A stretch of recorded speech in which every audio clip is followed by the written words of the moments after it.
Hello students, আরজিটি education থেকে Jeet sir বলছিলাম। আজকে তোমাদের সি প্লাস প্লাসের ওপর ক্লিয়ার স্ক্রিনের বিভিন্ন রকম অ্যাপ্লিকেশন সম্পর্কে বোঝাবো এবং কেমনভাবে সিএলআর এসসিআর ইউজ না করে আমরা ক্লিয়ার স্ক্রিনের কাজ করতে পারি সেটা দেখাবো।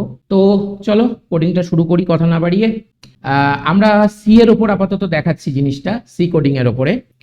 প্রথমত আমরা এখানে তোমাদের যে ভিডিও টিউটোরিয়ালের মধ্যে টার্বো সি বা টার্বো সি প্লাস প্লাস সফটওয়্যারটার উপর দেখাচ্ছি।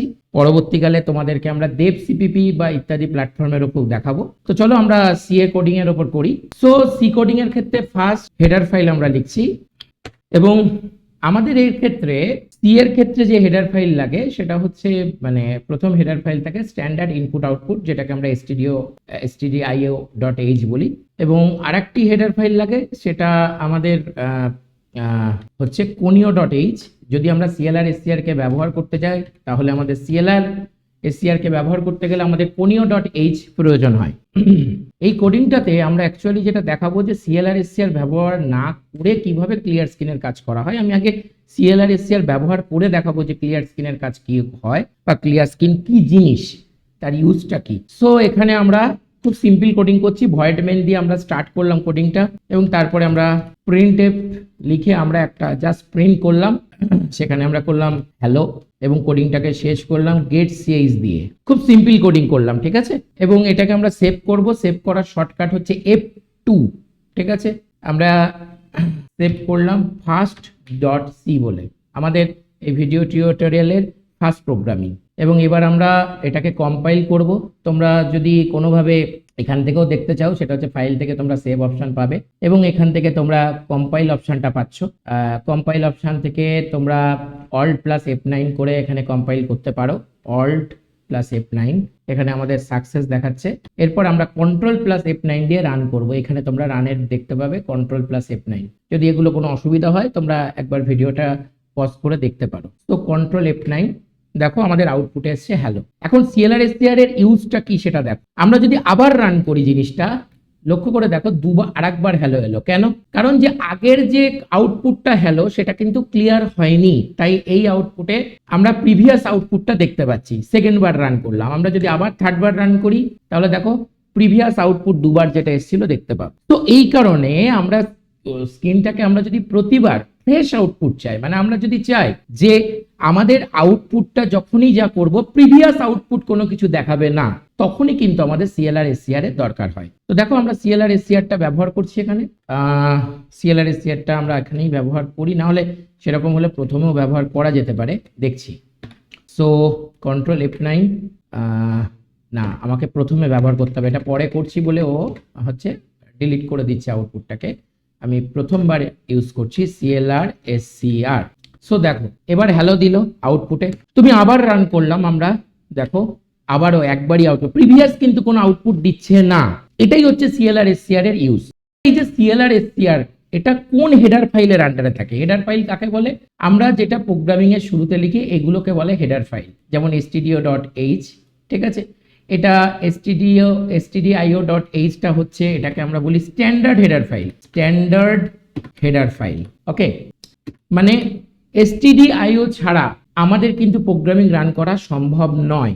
এবং এর মধ্যেই এই স্ট্যান্ডার্ড হেডার ফাইল মধ্যে মানে যেটা হচ্ছে stdio এর মধ্যেই কিন্তু আমাদের থাকে কে printf and scanf।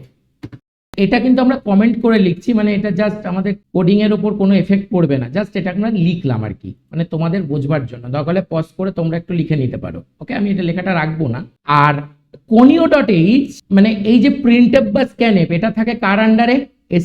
stdio.h এর আন্ডারে। আর এই সিএলআর এসসিআর বা getch এটা কোন হেডার ফাইলের আন্ডারে থাকে? এটা থাকে conio.h। ফুল ফর্ম কি না? Console input and output. লক্ষ্য করে দেখবে আমি কেন বললাম এর আন্ডারে কাজ করে।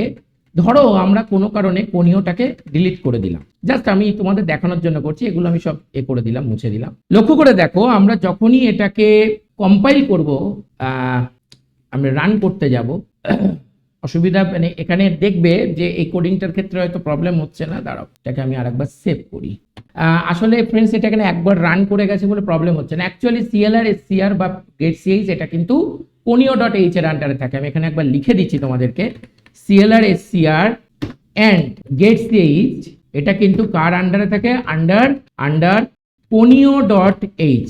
ওকে, আর প্রিন্টএফ অ্যান্ড স্ক্যানএফ কার আন্ডারে থাকে, আন্ডার stdio.h। আমি এই লাইন দুটোকে একটুখানি কমেন্ট করে দিই, ডবল স্ল্যাশ দিলেই লাইনটা কিন্তু কমেন্ট, বা তুমি বলতে পারো যে এই লাইনটার আর এই প্রোগ্রামিং এ কোনো গুরুত্ব থাকে না। সো যে মুহূর্তে আমরা কোনিও ডট এইচ ব্যবহার করব না, সেই মুহূর্তে কিন্তু সিএলআর এসসিআর বা গেট সিএইচও আমরা ব্যবহার করতে পারবো। বাট এই ভিডিওটার উদ্দেশ্য এটা নয় যে সিএলআর এসসিআর এর ইউজ কি, এই ভিডিওটার উদ্দেশ্য হচ্ছে সিএলআর এসসিআর কে ইউজ না করেও কিভাবে আমরা স্ক্রিনটাকে ক্লিয়ার করতে পারি, বা স্ক্রিনটাকে আমরা মানে প্রিভিয়াস আউটপুটটাকে আমরা মানে যেটা সিএলআর এসসিআর এর কাজ সেটা করতে পারি, কিন্তু সিএলআর এসসিআর কেই ব্যবহার করব না।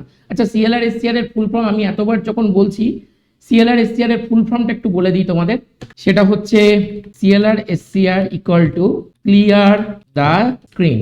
এবং আরো একটা জিনিস তোমাদেরকে বলে দিই, সেটাও তোমাদের একটু বেসিক কোডিং এর জন্য প্রয়োজন, যেটা হচ্ছে তোমরা দেখতে পাবে যে প্রত্যেকটা লাইনের শেষে যে এই সেমিকোলনটা রয়েছে, ওকে, এটার একটা স্পেসিফিক নাম আছে। সেটার নামটা কি না, এটা ইকুয়াল টু অ্যাকচুয়ালি কি বলে, স্টেটমেন্ট টার্মিনেটর। মানে আমার যে লাইনটা শেষ হচ্ছে, স্টেটমেন্টটা শেষ হচ্ছে, টার্মিনেট করছে, সেটা অ্যাকচুয়ালি কম্পিউটারকে বোঝানোর জন্য আমরা সেমিকোলন লিখি।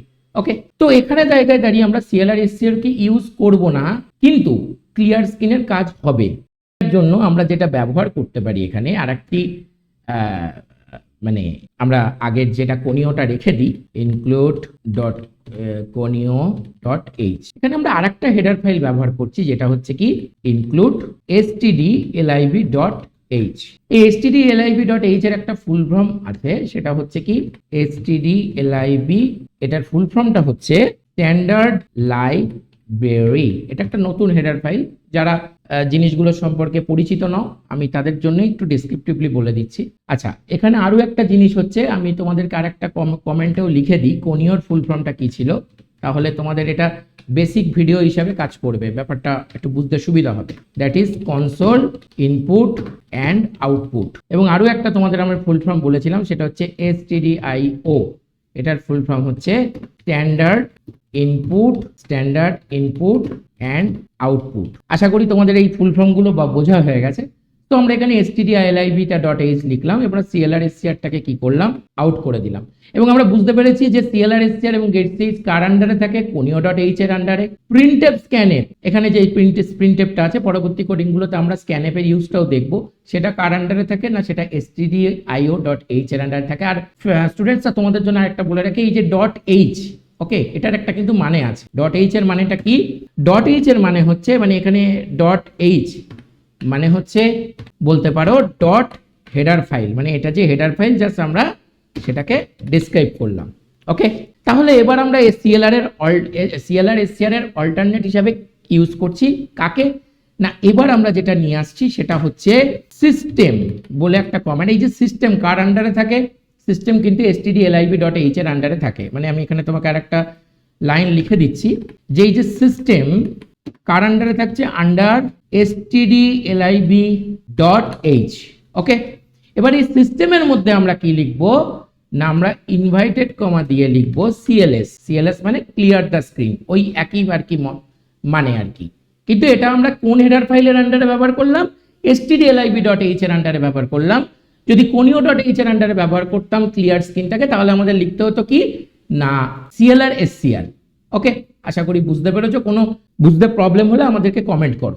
ওকে, টপিকগুলো খুব কঠিন নয়, বাট একটু কনসেপচুয়াল বুঝতে হবে। সো সিস্টেম এই যেটা আন্ডার কি হচ্ছে না stdlib.h। দেখো এবার এখানে আমরা সিএলএস বটন মানে, এবং এখানে আমি লিখে দিচ্ছি একটু কমেন্ট করে, এটার মানেটা কি না clear the screen. Okay, clear the screen. তো চলো এবার এটাকে রান করে দেখি ক্লিয়ার দ্য স্ক্রিনের এখানে কাজ করছে কিনা। সো কন্ট্রোল F9, এটা আগে দেওয়া হয়ে গেছে বলে দাঁড়াও আমরা একটু করে দিই। অ্যাকচুয়ালি ওটাকে আমার সেভ করতে গিয়ে ওটা প্রিভিয়াস ফাইলটা হয়ে গেল, আমি আরেকবার লিখে দিচ্ছি #include stdlib.h। আমরা এখানে লিখলাম কি না, আমাদের কোনিওটা আর ব্যবহার করলাম না, কারণ আমরা যেহেতু সিএলআর এসসিআর ব্যবহার করছি না, তাই কোনিওটা ব্যবহার করলাম না। সিস্টেম এই ডবল ইনভার্টেড কোটেশনের আন্ডারে CLS alt F9 success programming ঠিক আছে, কন্ট্রোল F9। দেখো এবার হ্যালো প্রিন্ট হলো। আমরা আরেকবার একটা রান করে দেখি। দেখো যে বুঝতেই পারছো যে প্রিভিয়াস আউটপুট কিন্তু দিচ্ছে না। ওকে, সো এভাবেও আমরা সিএলআর এসসিআর কে ব্যবহার করতে পারি, যেটা কিনা stdlib.h এর আন্ডারে থাকে। আবার আমরা conio.h লিখে তার আন্ডারেও সিএলআর এসসিআর ব্যবহার করতে পারি। তো এই ছিল আজকের ভিডিওর বেসিক কিছু বিষয়, এবং তোমাদের আরো কিছু জিনিস আমি এখানে একটু লিখে দেব। সেটা হচ্ছে তোমরা যখন কোনো কিছু সেভ করবে তখন F2 দিয়ে সেভ করবে, ঠিক আছে? তো আমি একটু কমেন্টগুলো তোমাদেরকে লিখে দিচ্ছি। F2 টা হচ্ছে তোমার কি জন্য লাগে না সেভ করতে কাজে লাগে। আচ্ছা, কম্পাইল করার জন্য, প্রোগ্রামিং করার পরেই কিন্তু আমাদেরকে কি করতে হবে, কম্পাইল করতে হবে। সো কম্পাইলের জন্য অল্ট প্লাস F9 এটা হচ্ছে কি করবে না কম্পাইল করবে। কম্পাইলে যদি প্রোগ্রামিং এ কোনো এরর থাকে সেটা তোমাকে দেখিয়ে দেবে, এবং কোথায় এরর আছে সেটাও দেখিয়ে দেবে। আর রান করতে গেলে হচ্ছে কন্ট্রোল প্লাস F9 এটা হচ্ছে কি না এটা হচ্ছে তোমার রান করতে সাহায্য করবে।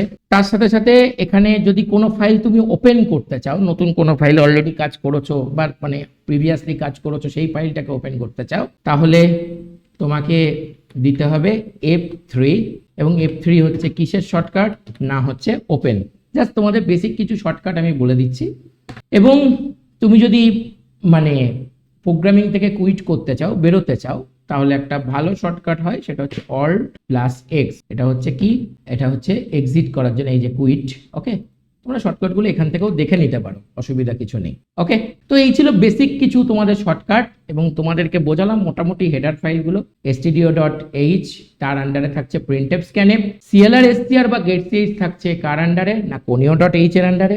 যদি আমরা সেটা clr str ইউজ না করি বা এটা না ইউজ করি, তাহলে আমরা stdlib.h ইউজ করেও আমরা কিন্তু সিস্টেম সিএলএস কমান্ডের মাধ্যমেও ক্লিয়ার স্ক্রিনের কাজ করতে পারি। তো এই ছিল তোমাদের আজকের কনসেপ্ট। আশা করি বুঝতে কারোর অসুবিধা হয়নি। এবং যদি তোমাদেরকে আমরা এই ভিডিওগুলোকে আরো ভালোভাবে তোমাদের বোঝার দরকার হয়, বা আরো কিছু কমেন্ট তোমাদের থাকে, কোনো রিভিউজ থাকে, তাহলে তোমরা অবশ্যই ভিডিওর নিচে কমেন্টস করতে পারো। আমরা সেটার এগেনস্টে আরো কিছু বেটার কনসেপ্টের ভিডিও তোমাদের সামনে আনবো। সবাই ভালো থাকো, সুস্থ থাকো। ভিডিওটা এখানেই শেয়ার করলাম। ভালো লাগলে লাইক, শেয়ার, সাবস্ক্রাইব করো। ধন্যবাদ।